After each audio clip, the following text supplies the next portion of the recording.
तो ये मैं आप लोगों के साथ एक अकाउंट शेयर करता हूँ जो कि 3 महीने से ज़्यादा पुराना अकाउंट हो चुका है। एक्चुअली में टाइम ट्रेड वाली स्ट्रेटेजी है और टाइम ट्रेड स्ट्रेटेजी पे प्रॉफिट किस तरीके से गेन हुआ है लास्ट के 3 मंथ में, लास्ट के 6 मंथ में हम ये देख लेते हैं। देखिए, ये अकाउंट है लगभग 3 महीने पुराना अकाउंट है। $1000 डिपॉजिट है, मतलब 1 लाख सेंट अकाउंट बोल सकते हो इसको आप। ये भले डेमो अकाउंट है पर स्ट्रेटेजी चेक करने के लिए अकाउंट लगाया गया था। लगभग प्रॉफिट जो है इसके अंदर $1710 का प्रॉफिट हो चुका है। ऑलमोस्ट 170% का रिटर्न है 3 महीने के अंदर अंदर इस अकाउंट के अंदर। एक और स्ट्रेटेजी मैं यहाँ पे देखता हूँ कि किस तरीके से जो है लॉस को रिकवर इस अकाउंट ने किया है। एक बार इसने अगस्त में एसएलइट किया था। स्टैंडर्ड अकाउंट अगर आप यूज़ करते हो तो इस तरीके का रिस्क होता है। तो देखिए, अगस्त में इस अकाउंट पे लॉस हुआ था और ये अकाउंट 12 अगस्त को मात्र $277 का अकाउंट रह गया था। आप ये देख सकते हो। 12 अगस्त को ये अकाउंट जो है लॉस हुआ था। इसके ऊपर 7 ऑर्डर पे एसएलइट हुआ था और $277 का ये अकाउंट रह गया था। और 270 के बाद इस अकाउंट पे अभी आप बैलेंस देख सकते हो, $1640 का बैलेंस है।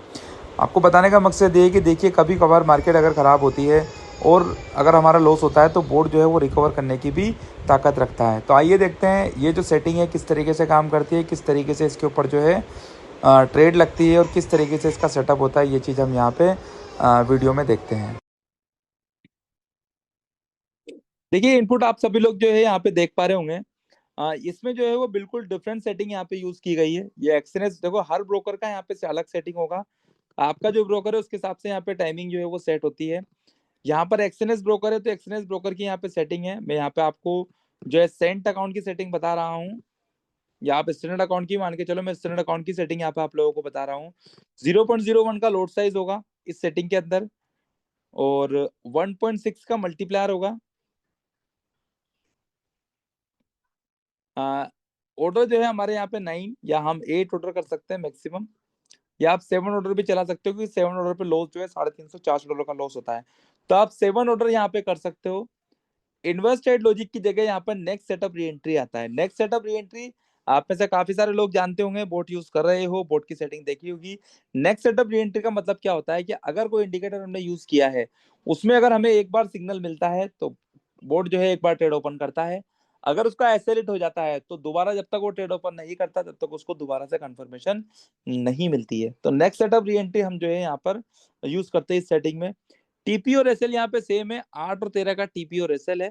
ठीक है, अब नीचे इंडिकेटर पे आ जाते हैं। तो सबसे ज्यादा इंपॉर्टेंट है कौन सा हम यूज कर रहे हैं। यहाँ पे इसको हम यहाँ पे ऑफ कर देते हैं, इंडिकेटर यहाँ पे ऑफ रहेगा, ये दोनों। अब यहाँ पर जो है वो टाइम फ्रेम वाला इंडिकेटर यूज किया गया है, ये वाला टाइम बेस्ड सेटिंग वाला। यहाँ पे तीनों सेटिंगों को ऑन किया जाता है और ब्रोकर के हिसाब से यहाँ पर जो है वो एक एक घंटे का जो है वो टाइम सेट किया जाता है।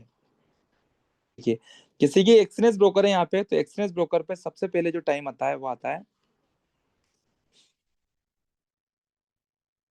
00 से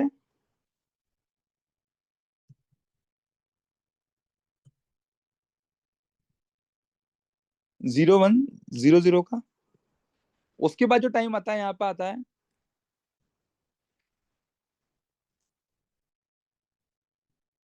0700 से 0800 एंड फिर टाइम आता है 13 से 14 का। ठीक है, तो ये टाइम फ्रेम क्या है? ये टाइम फ्रेम है कैंडल। अगर मान लीजिए आपके MT5 का 00 मतलब रात के 12 बजे से सुबह के 1 बजे तक की जो कैंडल बनेगी, उस कैंडल का हाई जो होगा, हाई और लो जो है वो बोर्ड कैलकुलेट करके रखता है कि कैंडल का हाई मान लीजिए, मैं आपको यहाँ पे समझा देता हूँ क्या सेटअप बनेगा। अगर मान लीजिए पहली जो कैंडल है 00 से 1 बजे तक की, इसका हाई जो है वो बना है यहाँ पे 3000 और लो बना है यहाँ पे 2990।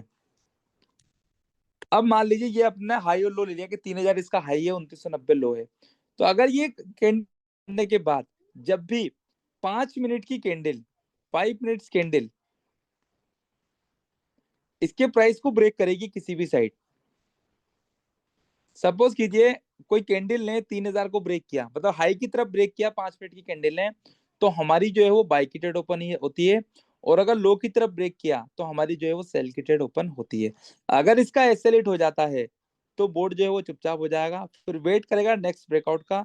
अगर नेक्स्ट ब्रेकआउट ऊपर हो जाता है तो फिर वो ट्रेड लेगा बाई की, अगर नेक्स्ट ब्रेकआउट 2990 के नीचे होता है तो फिर वो ट्रेड लेगा सेल की। तो इस तरीके से ये जो स्ट्रेटेजी जो है वो तीनों टाइम के ऊपर काम करेगी। तो दिन में 24 घंटे होते हैं, 24 घंटे में 3 टाइम 1-1 घंटे के यहाँ पे ले लिए हैं। तो ये जो शुरू का जो टाइम रहता है ये वैलिड होता है इस टाइम के अंदर, मतलब जो सुबह का जो आपको टाइम दिखाई दे रहा है 7 से 8 बजे तक का, यहाँ तक ये टाइम जो है वैलिड रहेगा। 7 से 8 बजे का फिर जो सपोर्ट एंड रेजिस्टेंस बनेगा उसके हिसाब से बोर्ड ट्रेड करेगा। अगर 7 से 8 बजे तक भी जो है वो ट्रेड मिली है जो उसके हिसाब से उसने ट्रेड ली, टीपीआई सेलेक्ट हो गया, चुपचाप बैठ गया। अगर मान लीजिए उस बीच में कोई डायरेक्शन नहीं मिलता है तो फिर वो सपोर्ट एंड रेजिस्टेंस देगा दिन में 13 बजे से 14 बजे तक का। तो 13 से 14 का जो हाई और लो रहेगा उसके अकॉर्डिंग जो है वो बोर्ड ट्रेड करेगा, उसके अकॉर्डिंग जो है वो सपोर्ट एंड रेजिस्टेंस के हिसाब से जो है वो बोर्ड जो है ट्रेड करेगा। तो ये यहाँ पर सपोर्ट एंड रेजिस्टेंस का तरीका है, उस तरीके से ही यहाँ पर जो है वो ट्रेड करता है ओपन। सो अगर इसमें कुछ क्वेश्चन है तो प्लीज पूछ सकता है कोई।